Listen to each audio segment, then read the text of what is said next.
Potsdam, 1907.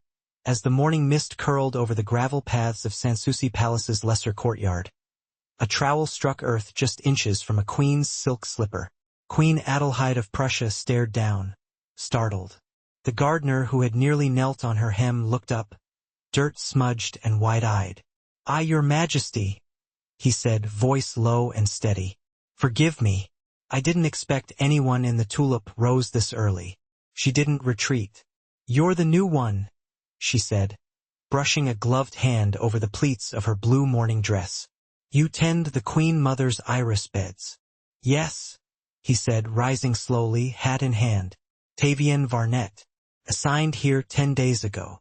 His accent wasn't local, Prussian, but softened by the vowels of someone born nearer the Moselle than Berlin. His eyes were moss green, not quite hazel, and he kept his gaze respectfully lowered. "Why are you here now?" she asked. "The soil's best turned before full sun," he answered. "And the tulips, if they're to bloom again, the bulbs must be lifted gently." Adelheid tilted her head. "You speak like a man who's studied botany. My father was a vineyard steward. I listened more than I worked." He glanced up, just once, and a quiet humor flickered in his eyes before it was gone. She should have walked on. The Empress of Germany did not linger in courtyards with gardeners. But her ladies were still asleep, and her husband was in Munich, conducting war games with the Bavarian generals. She had not smiled in weeks. "Carry on," she murmured, and moved on before her voice betrayed her. 3 mornings passed before she saw him again. This time he was pruning the lemon trees by the fountain, sleeves rolled to his elbows, humming something in a minor key. He didn't notice her until she spoke. "You missed a branch." He turned, startled, and then grinned with brief, boyish charm. "Only testing if your majesty was paying attention." She arched a brow. "Are you always so insolent?" "Only when it makes the queen smile." Adelheid's breath caught, and she turned sharply toward the marble balustrade. Below, the formal gardens stretched in perfect symmetry, but her pulse was anything but orderly. "You mustn't speak to me that way," she said, not looking at him. "I won't again," he said, "unless you ask me to." It was Queen Mother Augusta who gave her the opening. "Have you seen the West Courtyard?" the Dowager Queen asked over tea. "The lemon trees are finally recovering. I believe the new gardener has a gift." Adelheid nodded. "I've seen him. Well, he's quiet but thorough. I had a long talk with him yesterday." "Tavian, his name is? Or Tavius?" "Tavian. Yes, that's it. Not bad to look at either. Pity he's a gardener." "Is it?" Adelheid asked, voice calm. The Queen Mother didn't notice. She was already reaching for another biscuit. Later that week, a slender note appeared beneath Adelheid's breakfast plate, slipped there by her lady-in-waiting without comment. It was folded with care, plain paper, the script neat and spare. "I won't speak what I shouldn't, but I'll be at the fountain at dusk. If your majesty walks that way." She went. He was waiting, hands behind his back, coat brushed clean but still too coarse for court. The sun was low. Shadows stretched long between the hedges. "You shouldn't write to me." "I know," Tavian said, "but I couldn't stop thinking about your hands. The way you held the garden shears when you corrected my cut." Adelheid flushed. "That was 2 days ago." "I've never forgotten anything you've touched," he said simply. She stared at him, heart unsteady. "Say no more." "I won't," he said, and then added, "unless you ask me to." She looked away but didn't leave. 2 weeks passed. The palace prepared for the Kaiser's return, and with it, scrutiny. Tavian kept to his duties. Adelheid kept to hers. But every morning she walked alone, always through the West Courtyard, always by the tulips. One morning she found a single violet, freshly cut, resting on the stone bench. She didn't pick it up. She only stood beside it, letting her gloved fingers graze the petals. Then came the duel. It wasn't hers. It was her brother Curtis, a Prussian cavalry captain, hot-tempered and vain. He had insulted a Saxon envoy, called him a market peacock, and the man had, predictably, challenged him. The duel was set for dawn, in the forest clearing beyond the Oranienburg gate. And he's going to lose, Adelheid said flatly, standing in her private sitting room, staring at the fireplace. Your Majesty? Her lady-in-waiting asked. He's never held a blade worth a damn, and if he dies, it'll be my mother's undoing. She dismissed the woman and sent for Tavian. He came quickly, boots still muddy, coat damp from the greenhouse. I need someone to stand in for my brother, she said. I'm not nobility. They won't accept me. They won't know. I'll arrange it. I only need someone who knows how to hold a blade. Tavian hesitated. I have no reason to protect your brother. I'm not asking you to protect him, she said. I'm asking you to protect me. His expression changed. The soft restraint in his jaw vanished, replaced by something fierce, unmistakable. Where and when? He fought at dawn. It was fast and brutal. Tavian disarmed the Saxon in 3 passes. The envoy's blade flew into the leaves, and Tavian stepped back, offering no final blow. Enough, he said, voice low. The Saxon, panting, nodded once. The duel was over. Adelheid watched from behind the trees, heart in her throat. When Tavian returned to her, his shirt was torn at the cuff, and his knuckles bled. You could have killed him, she whispered. I didn't, he said. She reached for his hand without thinking. His blood smeared her glove. I'll be punished for this, she said. I won't let them, he replied. That night she came to him. Not in disguise. Not in secret. She entered the greenhouse in full view of the stars, her cloak sweeping behind her, her crown left on her writing desk. He was trimming the lemon trees again, the same pruning shears she had once corrected. I loved my husband once, she said, but he loved Germany more, and I lived in that shadow. Tavian set down the shears. And now, she stepped closer. Now I want to live in someone's light. He didn't speak. He only reached up, slow and reverent, and touched the edge of her veil. Tell me to stop. I won't, she whispered. He kissed her then, quiet and certain, among the scent of citrus and soil. And in that moment nothing outside the greenhouse mattered. Not the crown. Not the Kaiser's spies. Not even the blood still drying on his hand. Only this, that she had found someone who would fight for her, bleed for her, and never ask for anything in return until now. And she would give it. All of it.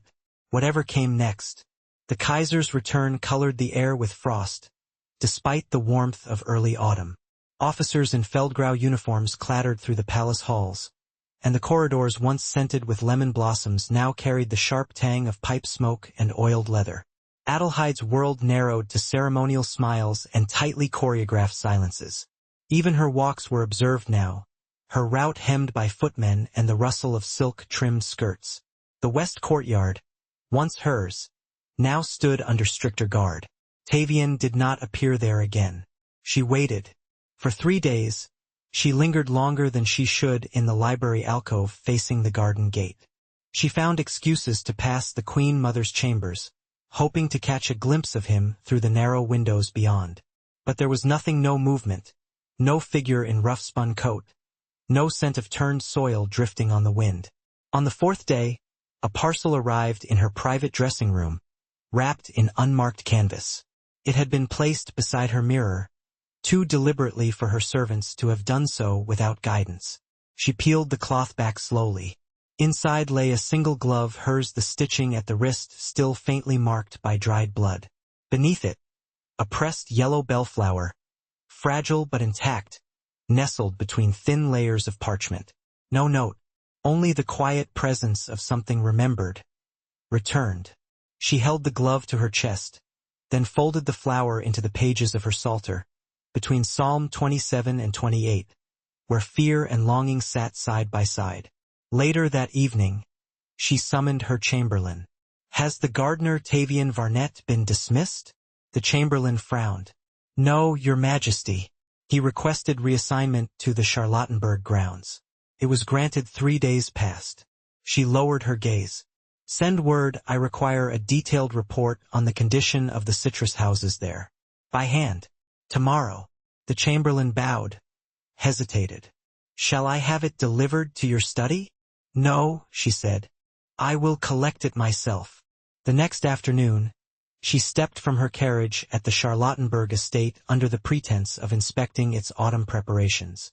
The head steward met her with bowed head and guided her through the rose alleys and clipped boxwoods until they reached the eastern greenhouse, where Tavian was cataloguing the grafted fig trees. He saw her before she saw him.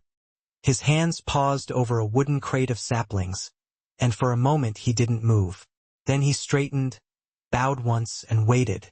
"You left without word," she said, her voice even, though her hands trembled slightly against the folds of her skirt. "I was seen," he answered. "One of the Prussian aides recognized me after the duel. I couldn't risk remaining. You should have told me. I couldn't ask you to explain my presence if they questioned you. You would have been trapped in a lie for my sake." She stepped forward, slow and deliberate. "I was already trapped, Tavian. Your silence didn't spare me, it exiled me." His shoulders lowered, the weight of her words settling visibly. "I thought I was protecting you." "Then you don't understand what I need protecting from," she said, eyes steady. He looked down, then back at her, more open than he had ever been. "They searched my things. I don't know what they saw, but I had to be gone before they saw more." Adelheid's voice dropped. "The glove. I kept it," he said, "because it was the first thing you touched that you didn't take back." "And the flower?" There were no words that didn't sound like begging. She stepped closer, the hem of her coat brushing gravel. "Then let me speak." He looked at her, and the lines beneath his eyes deepened, not just with worry but restraint. "Are you certain?" "I'm tired of being careful," she said, quiet but unwavering. "You were never careless, not once. Not with me, and I know what that cost you." For a moment, the only sound was the creak of the fig branches shifting in their crates. "I'm not noble," he said. "I won't ever be enough for the world you come from." "You're enough for the world I want to live in," she said. He didn't reach for her. Not there, not in daylight. But he turned slightly, allowing one hand to graze the edge of her cloak in passing, no more than a whisper against wool, but enough to ground them both. "I've been offered a position in the Kaiserin Augusta Victoria Parklands," he said after a moment. "Closer to the palace, under the Queen Mother's domain." "Did she arrange it?" "I didn't ask. But she's not blind. And she knows a man who doesn't take bribes when she sees one." Adelheid exhaled, a breath she hadn't realized she'd held. "I'll be able to stay nearby, at least for now," he added. "But I won't risk you again." "Then don't risk me," she said. "But stay. And let me decide how I wish to be seen." They did not touch again. Not there. But when she turned back toward the waiting carriage, her hand brushed a fig leaf he had pruned, and she tucked it into her sleeve, hidden but close. That night, she returned to the palace alone. She passed through the marble halls with renewed clarity, each step echoing less with burden, more with promise. As her ladies prepared her for bed, she unfolded the parchment from her psalter and placed the bellflower in a small silver locket. She wore it the next morning, high on her collarbone, where no one but Tavian would understand. The frost arrived early that year. By the second week of October, the gravel paths of the palace grounds crackled underfoot, and the fountains were drained to protect their stone basins from splitting. Adelheid now wore wool-lined cloaks and heavier gloves, and yet the cold inside the palace felt sharper than the one outside. The Kaiser had returned to Berlin, but the weight of his presence lingered. In the clipped pace of the senior chamberlains, in the sudden absence of certain officers from the morning salons, in the quiet hush that fell when the Queen entered a room.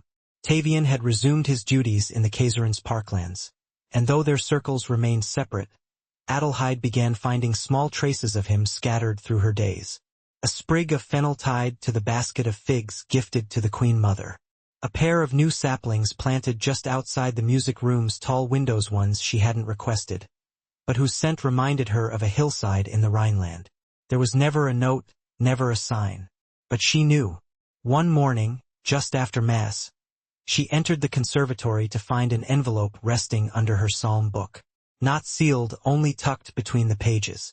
The handwriting was not Tavian's, more rounded, feminine, but inside was a card bearing a list of botanical species, and beside one, underlined twice, the word euphrasia. She closed the book gently. That afternoon, she visited the eastern edge of the Kaiserens Park, where the euphrasia eyebright was known to grow. It was rarely cultivated. Its blossoms were tiny and not suited for display. But there, beneath the sparse birches, she found him kneeling in the brittle grass, coaxing the roots out with a curved wooden spade. "You're not supposed to be seen here," Tavian said without looking up. "I wasn't seen." He didn't rise. "Still dangerous." "I'm not hiding." He sat back on his heels, one hand braced in the soil. "They'll watch you more closely now, after the Saxon incident." "They already do." He glanced up. "Then why come?"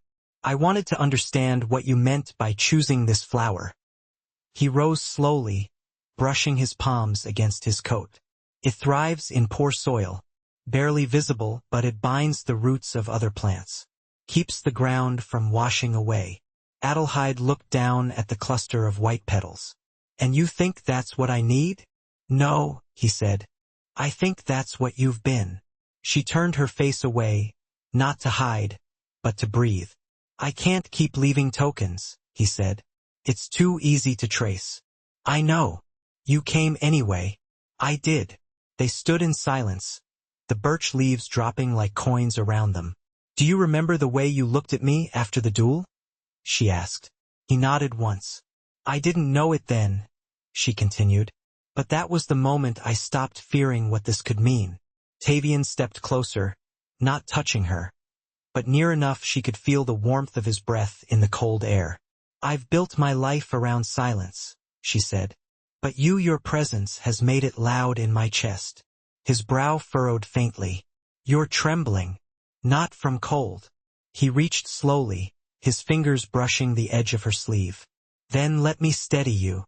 Her gloved hand slid into his, and there, under the quiet hush of falling birch leaves, she tightened her grip as though anchoring herself to the only solid thing left. They said nothing else. That evening, Adelheid returned to the palace before the lamps were lit. She passed through the West Gallery, where portraits of Hohenzollern queens lined the marbled walls, women who had ruled with quiet dignity and suffered in silence. She paused before one. Queen Louise, framed in soft pastels, eyes distant yet steady. For the first time, Adelheid saw not resignation in that gaze, but endurance. She removed her gloves with slow precision and laid them on the writing desk. Then, sitting before her mirror, she unpinned her collar brooch and replaced it with the silver locket holding the yellow bellflower. She rang for her senior lady. "Have the Queen Mother's steward summoned in the morning," she said. "I wish to speak with her about the restoration of the North Conservatory." The lady bowed. "Shall I prepare a formal petition for the architectural office?" "No," Adelheid said. "This will be handled privately." That night, she did not dream of courtly corridors or ceremonial banquets, but of a hillside tangled with fig saplings and wildflowers holding the soil close. And in that earth, a quiet man's hands working gently, always steadily, without asking to be seen. The Queen Mother's drawing room was warmed by a tiled stove and thick with the scent of boiled quince and drying rosemary. Adelheid sat across from her, posture impeccable, hands folded over a letter sealed in soft blue wax. The Queen Mother wore her spectacles low, reading slowly, her thumb brushing the paper's edge as though weighing it. "This is not a petition," Augusta said, voice mild but firm. "It's a proposal," Adelheid replied, her tone quiet, controlled, "for the conservatory's restoration and its staffing." Augusta looked over the rim of her spectacles. "You want Varnett placed in charge. He's the most skilled man employed in the parklands, and he has no patron. And yet you speak as if you are one." Adelheid's fingers tightened slightly. "I'm speaking as someone who has seen the value of work done without favor or fanfare." Augusta folded the paper. "You are not asking me, child. You are telling me." "I'm informing you," Adelheid corrected, "as your daughter-in-law, and as someone who will not be silent if this court punishes integrity." The Queen Mother regarded her for a long moment. "There are eyes everywhere, Adelheid. Then let them see me standing beside someone honest. Augusta sighed and placed the letter atop a stack of correspondences. I'll endorse it, but do not mistake permission for protection. I don't. Good, Augusta said, rising. Because you'll have neither if this turns scandalous. Adelheid stood as well, smoothing the pleats of her skirt. It won't. You sound very sure. For the first time, Adelheid said. I am. The Queen Mother did not smile, but her gaze softened by a degree as she turned away and reached for her cane. Adelheid left the drawing room with her heart steady, her steps unhurried. 3 days later, Tavian was reassigned to the North Conservatory. It had stood half-shuttered for nearly a decade, its glass panes streaked with age, its iron ribs spotted with rust. But the foundations were strong, and the heating ducts beneath the brick floor still carried warmth from the coal furnaces below. Tavian arrived at dawn, coat buttoned high, a satchel of tools slung over one shoulder. He was alone for the first hour, clearing twigs and broken pots from the floor, his breath visible in the cold air. Light filtered in through the high panes, catching the dust in long, slanting beams. Adelheid entered without announcement, her boots leaving faint impressions in the grit. You're early, he said, straightening. And you're already working. I didn't think you'd come. I said I would. He nodded once, eyes scanning the cracked floor tiles. This place hasn't seen real care since your father-in-law's time. I know. It can be made whole again. But it'll take months. Then stay for months. He looked at her, really looked, as though trying to determine whether she grasped what she was asking. You'll be watched more closely. I already am. He stepped closer, fingers still dusty from lifting broken terracotta. You've changed. She didn't look away. No. I stopped pretending I hadn't. He exhaled softly and gestured toward the corner where a collapsed table leaned against the wall. That was once used for grafting citrus. I'd like to rebuild it. Then do. It'll need oak, not pine. Pine warps. Then I'll have oak scent. He hesitated. You shouldn't give me anything. I'm not giving. I'm returning. His voice dropped. Returning what? The part of myself I left in the courtyard. He looked down, fingers brushing the hem of her coat where it grazed the floor. She didn't step away. You don't have to speak, she said. Just stay. He did. Over the weeks that followed, the North Conservatory began to breathe again. Tavian worked long hours, restoring the irrigation channels, rebuilding the benches, and coaxing warmth back into the soil. Adelheid visited under the pretense of inspecting progress, never lingering too long, never approaching too closely. But each time she passed through the great iron doors, the air seemed less stifled. One day, as she stood beside the central basin still dry, the tiles chipped but intact, Tavian placed a wooden box at her feet. It's for you, he said. She knelt, lifting the lid. Inside, nestled in straw, were 4 sprigs of hardy wintertime, roots bound in damp cloth. They'll survive the frost, he said, and they'll grow slowly, but strong. She traced the edge of one stem. Why time?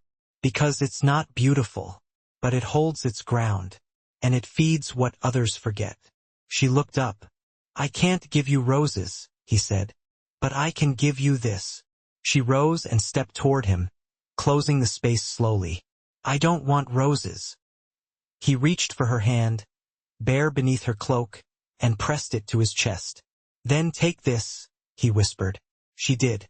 They stood there, not speaking, as the wind moved softly through the glass panels overhead. And in that moment, the North Conservatory, half restored, half forgotten, felt more sacred than any chapel, because it held them both, and nothing else did.